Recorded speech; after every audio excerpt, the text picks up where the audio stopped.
Halo teman-teman peserta kursus AI for Academic Editing. Kita sampai pada materi pertemuan keempat, yakni bagaimana kita memanfaatkan AI untuk melakukan editing ataupun revisi pada aspek konten atau substansi. Jadi dari banyak ruang lingkup, masih ingat ada berapa? Ada 3 ruang lingkup aspek yang perlu diperhatikan ketika kita melakukan editing ataupun revisi pada sebuah naskah karya ilmiah. Nah, yang ketiga adalah ruang lingkup terkait konten atau substansi. Dari ketiga ruang lingkup antara format, kemudian bahasa, dan substansi ataupun konten ini, aspek konten atau substansi ini yang paling berat ya teman-teman ya. Karena ini berkaitan langsung dengan bidang studi, dengan skop apa yang sedang teman-teman tulis begitu.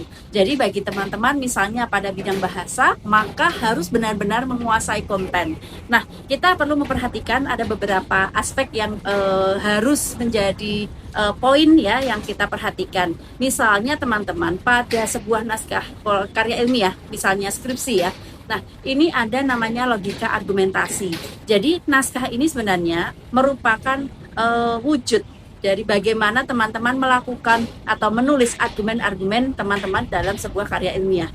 Nah, yang pertama yang perlu diperhatikan adalah bahwa konten atau substansi yang ada pada naskah teman-teman itu uh, berupa klaim-klaim, pernyataan-pernyataan, tapi harus didukung oleh data ataupun bukti, begitu ya.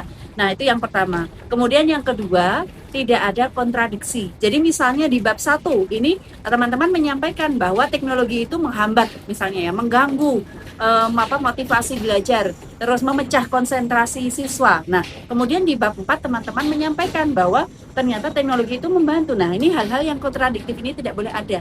Karena seyogianya dalam satu karya ilmiah, satu tulisan teman-teman itu pasti mengajukan sebuah ide ya. Jadi harus konsisten begitu. Kemudian datanya menggantung. Data menggantung artinya datanya belum tuntas ya atau belum dibahas. Jadi ketika teman-teman menyajikan data-data itu teman-teman harus membahasnya, menganalisisnya, membahasnya dan dikaitkan dengan teori-teori tertentu. Kemudian biasanya logika argumentasi ini juga bermasalah ketika pembahasannya begitu dangkal ya, jadi tidak mendalam.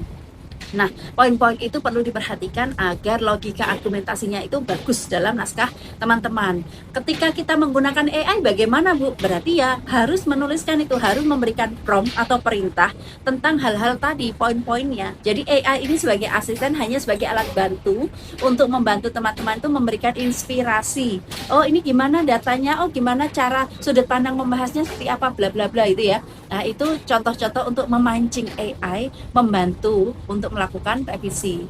Kemudian yang verifikasi data dan fakta ya teman-teman ya, ini juga perlu diverifikasi karena teman-teman ini penting bagi kita ya untuk dapat menyajikan fakta-fakta dan data-data karena karya ilmiah ini harus benar gitu ya. Ini tidak merupakan opini, persepsi, tetapi harus berupa fakta, data begitu. Dan akan lebih baik teman-teman ketika data-data atau fakta ini juga didukung oleh visual-visual sehingga memudahkan dosen gitu ya atau reviewer ini untuk memahami lebih cepat ya bagaimana teman-teman datanya ini disajikan. Itu ya teman-teman ya untuk materi hari ini ya sekilas seperti itu. Jadi teman-teman bisa menggali lebih dalam dan mencobanya karena tidak bermanfaat teori-teori atau materi yang Bu Prima sampaikan kalau teman-teman tidak mencoba sendiri.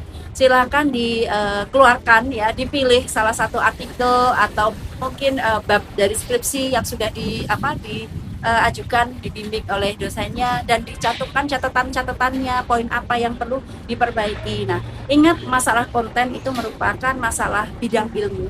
Jadi memang kita harus meneliti pada bidang yang kita kuasai gitu ya, sehingga tujuan meneliti atau melakukan riset itu mengembangkan ilmu pengetahuan itu tercapai karena kita benar-benar yang paling tahu gitu ya, apa yang benar, apa yang tepat pada bidang studi kita. Begitu teman-teman, sampai jumpa. Jangan lupa mengerjakan latihan pada menu latihan. Terima kasih. Assalamualaikum warahmatullahi wabarakatuh.